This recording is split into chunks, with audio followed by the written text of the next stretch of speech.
எரேமியா 33 அதிகாரம்.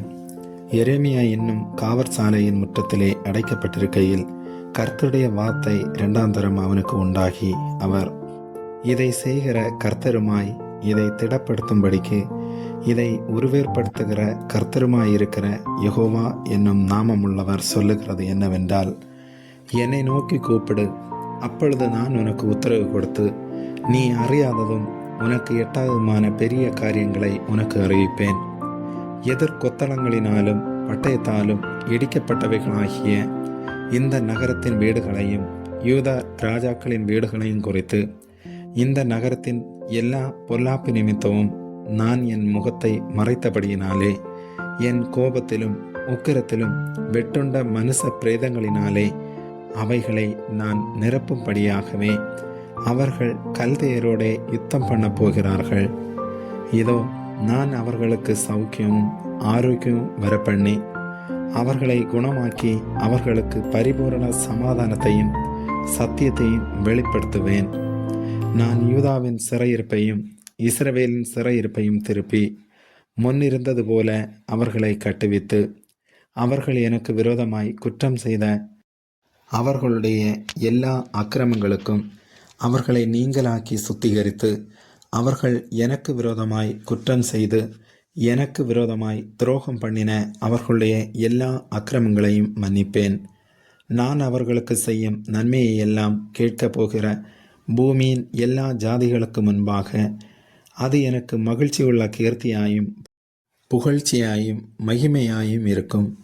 நான் அவர்களுக்கு அருளி செய்யும் எல்லா நன்மைகளின் நிமித்தமும் எல்லா சமாதானத்து நிமித்தமும் இவர்கள் பயந்து நடுங்குவார்கள் என்று இஸ்ரவேலின் தேவனாகிய கர்த்தர் சொல்லுகிறார்.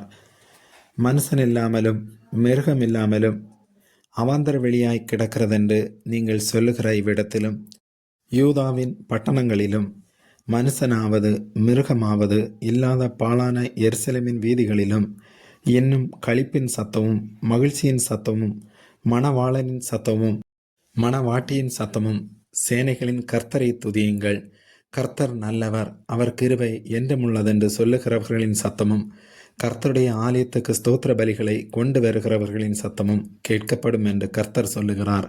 அவர்கள் முன்னிருந்தது போலிருக்கும்படி தேசத்தின் சிறையிருப்பை திருப்புவேன் என்று கர்த்தர் சொல்லுகிறார். மனுஷனும் மிருகமும் இல்லாமல் அவாந்தர வெளியாய் கிடக்கிற இவ்விடங்களிலும் ஆட்டு மந்தையை மேய்த்து மடக்குகிற மேய்ப்பர்களின் தாபரங்கள் உண்டாயிருக்கும் என்று சேனைகளின் கர்த்தர் சொல்லுகிறார்.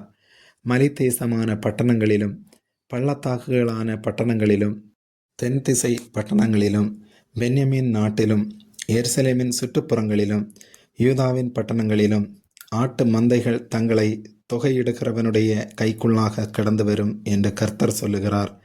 இதோ, நாட்கள் வரும் என்று கர்த்தர் சொல்லுகிறார். அப்பொழுது நான் இஸ்ரவேலின் குடும்பத்துக்கும் யூதாவின் குடும்பத்துக்கும் சொன்ன நல் வார்த்தையை நிறைவேற்றுவேன். அந்நாட்களிலும் அக்காலத்திலும் தாவீதுக்கு நீதியின் கிளையை முளைக்க பண்ணுவேன். அவர் பூமியிலே நியாயத்தையும் நீதியையும் நடப்பிப்பார். அந்நாட்களிலே யூதா இரட்சிக்கப்பட்டு எருசலேமில் சுகமாய் தங்கும். அவர் எங்கள் நீதியாயிருக்கிற கர்த்தர் என்பது அவருடைய நாமம். இஸ்ரவேல் வம்சத்தின் சிங்காசனத்தின் மேல் உட்காரத்தக்க புருஷன் தாவீதுக்கு இல்லாமற் போவதில்லை. தகன பலியிட்டு போஜன பலி செலுத்தி நாள்தோறும் பலியிடும் புருஷன் எனக்கு முன்பாக ஆசாரியருக்கும் லேவியருக்கும் இல்லாமற் போவதுமில்லை என்று கர்த்தர் சொல்லுகிறார் என்றான். பின்னும் எரேமியாவுக்கு கர்த்தருடைய வார்த்தை உண்டாகி, அவர், குறித்த நேரங்களில் பகற்காலமும் இராக்காலமும் உண்டாகாதபடிக்கு நீங்கள் பகற்காலத்தை குறித்து நான் பண்ணின உடன்படிக்கையையும் இராக்காலத்தை குறித்து நான் பண்ணின உடன்படிக்கையையும் அவமாக்கினால், அப்பொழுது என் தாசனாகிய தாவீதோடே நான் பண்ணின உடன்படிக்கையையும் அவன் சிங்காசனத்தில் அரசாளும் குமாரன் அவனுக்கு இல்லாமற் போகும்படியாக அவமாகும். என் ஊழியக்காரராகிய லேவியரோடும் ஆசாரியரோடும் நான் பண்ணின உடன்படிக்கையையும் அப்பொழுது அவமாகும். வானத்து நட்சத்திரங்கள் எண்ணப்படாததும் கடற்கரை மணல் அளக்கப்படாததுமாயிருக்கிறது போல நான் என் தாசனாகிய தாவீதின் சந்ததியையும் எனக்கு ஊழியம் செய்கிற லேவியரையும் வர்த்திக்க பண்ணுவேன் என்று கர்த்தர் சொல்லுகிறார் என்றார். பின்னும் எரேமியாவுக்கு கர்த்தருடைய வார்த்தை உண்டாகி, அவர், கர்த்தர் தெரிந்து கொண்ட 2 வம்சங்களையும் வெறுத்து போட்டார் என்று இந்த ஜனம் சொல்லி, தங்களுக்கு முன்பாக என் ஜனம் இனி ஒரு ஜாதி அல்லவென்று அதை தூசிக்கிறார்கள் என்பதை நீ காண்கிறதில்லையோ?